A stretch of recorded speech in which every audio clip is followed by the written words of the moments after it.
Chers amis, bonjour. Littéralement, la Torah, c'est l'enseignement de Dieu. C'est tiré du verbe yara, qui veut dire enseigner, mais aussi tirer des flèches. Le péché, c'est justement manquer la cible. Et pour atteindre la cible, nous avons besoin d'une vision, celle de la révélation qui vient d'en haut, et des prophètes dans le Tanakh, l'Ancien Testament. Le calendrier juif parle de Tishri comme étant le premier mois. Jean a débuté son évangile avec ce mot issu de la Genèse, Bereshit, au commencement. En outre, on peut penser que le Fils de l'homme est né lors des fêtes de Tishri. Le Seigneur de gloire est venu habiter parmi nous, il a dressé sa tente selon le mot grec. Ce peut être une allusion aux tentes de Sukkot. Lisons Jean 1, versets 1 et 14. Au commencement était la parole, et la parole était avec Dieu, et la parole était Dieu. Et la parole a été faite chair, et elle a habité parmi nous, pleine de grâce et de vérité. Et nous avons contemplé sa gloire, une gloire comme la gloire du Fils unique venu du Père. Simrat Torah. La Bible dit qu'après les 7 jours de la fête de Sukkot, il y a un huitième jour, Simrat Torah, qui évoque la joie de la Torah. C'est ce jour où Jésus a fait debout devant le temple sa grande déclaration prophétique. Jean 7, 37. Le dernier jour, le grand jour de la fête, Jésus debout s'écria: Si quelqu'un a soif, qu'il vienne à moi et qu'il boive. Celui qui croit en moi, des fleuves d'eau vive couleront de lui, comme l'a dit l'Écriture. Il dit cela à propos de l'Esprit que devaient recevoir ceux qui croiraient en lui. En effet, l'Esprit n'avait pas encore été donné, parce que Jésus n'avait pas encore été élevé dans sa gloire. En ce jour aussi, le peuple juif reprend le cycle de la lecture de la Torah. Et à Simrat Torah, nous voyons l'exubérance des Juifs. Ils dansent avec les rouleaux de la Torah dans les bras. Et il y a une véritable joie de la Torah qui leur fut donnée au mont Sinaï. En ce jour, le peuple juif relit Parashat Bereshit, c'est-à-dire la Genèse. Puis, dans la Haftara, la partie prophétique, on lit Ésaïe 42 et 43 qui précisent le choix divin pour Israël, le peuple Kadosh mis à part. Ainsi parle l'Éternel qui t'a créé, ô Jacob, celui qui t'a formé, ô Israël. Ne crains pas, car je te rachète. Je t'appelle par ton nom, tu es à moi. Et c'est le jour où à Simrat Torah, on prie pour la pluie, les premières pluies de l'année. Joël 2, 23. Et vous, enfants de Sion, soyez dans l'allégresse et réjouissez-vous en l'Éternel votre Dieu, car il vous donnera la pluie en son temps, il vous enverra la pluie de la première et de l'arrière-saison comme autrefois.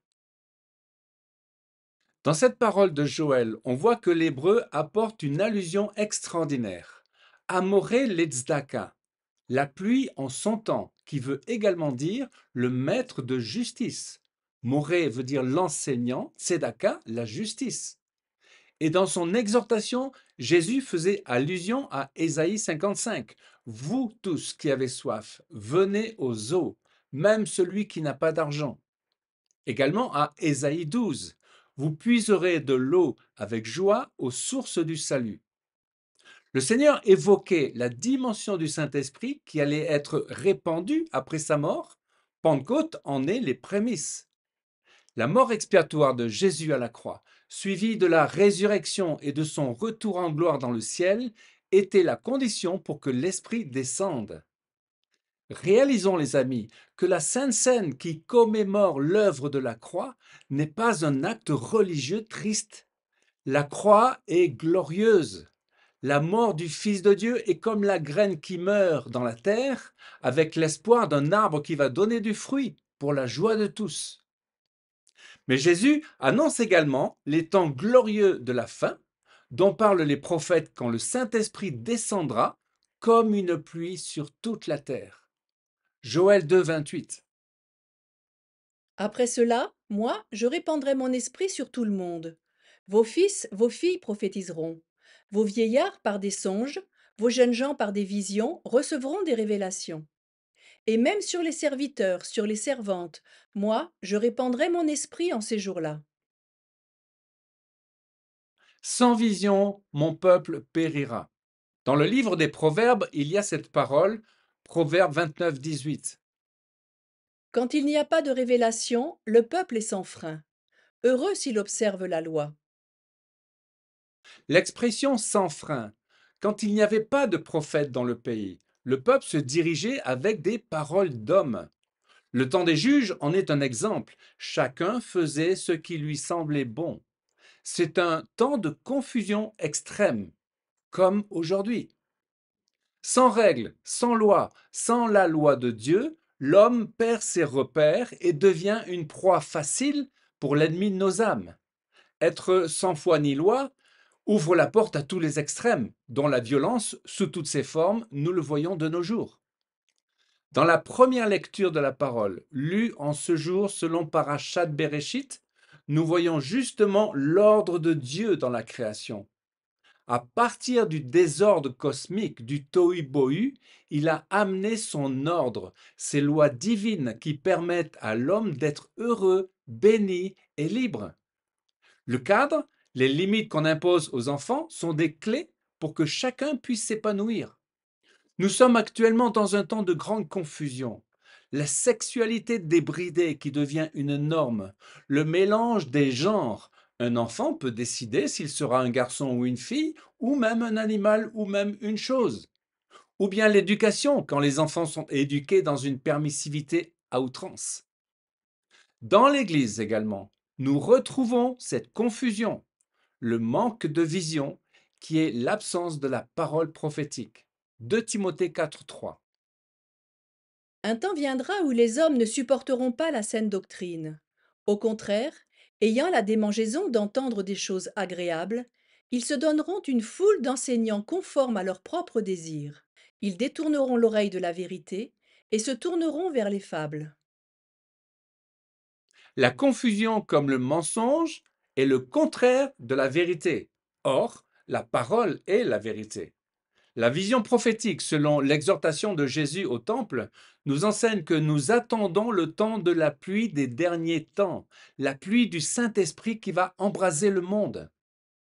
Le prophète Joël précise, il vous donnera la pluie en son temps, et, plus loin, mon peuple ne sera plus jamais dans la confusion. Se réjouir dans la parole.